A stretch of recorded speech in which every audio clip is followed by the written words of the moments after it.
Sid Brocklebank's got a junk shop down Bolingbroke Street. And there's nowt he hasn't got there, I'll bet. From ex-army teeth to a side of corned beef, and out he hasn't got, he can get. He was in his window one day putting stuff on display, and he noticed this well-dressed looking chap. He weren't local, the bloke, stood there having a smoke. He wore a trilby instead of an hat of cap. Sid gave him a nod and went back to his job and thought no more about it till when this ding-dong thing on his door went ping, and there stood this bloke once again.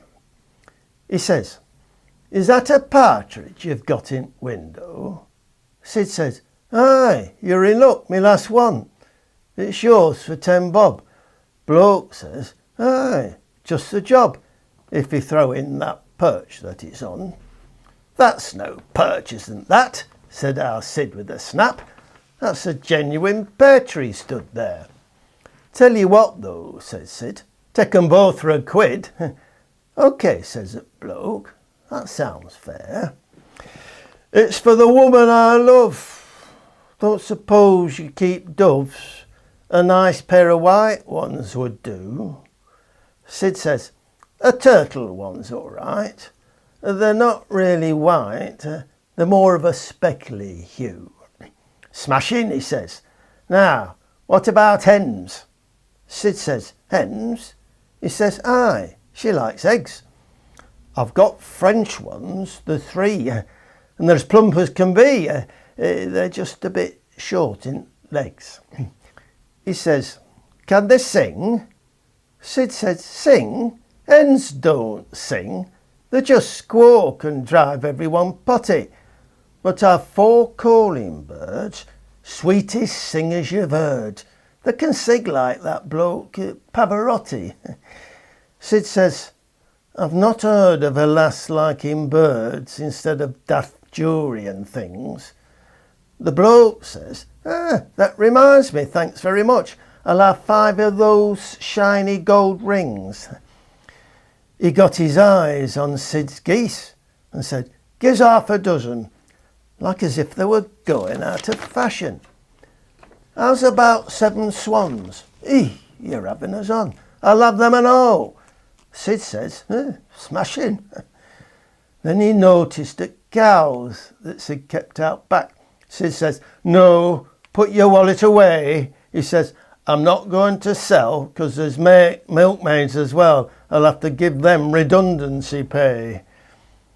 He bought milkmaids the lot. He'd buy out like as not.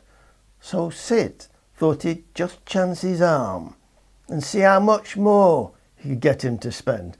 Well, being greedy doesn't do any harm. He says, "Here's an idea that'll bring her some cheer, and one that might just make her day. There's about 9 Scottish pipers practising upstairs. For a few beers they might come round and play."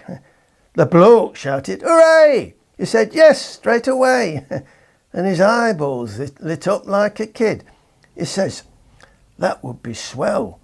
Can you get dancers as well? And I'll throw in another few quid." So he got him 10 lasses from Miss Bollard's dance classes. He says, "Can you get us some male dancers too?" So he booked him a dozen loads of leaping, but there was one of them went down with it flu.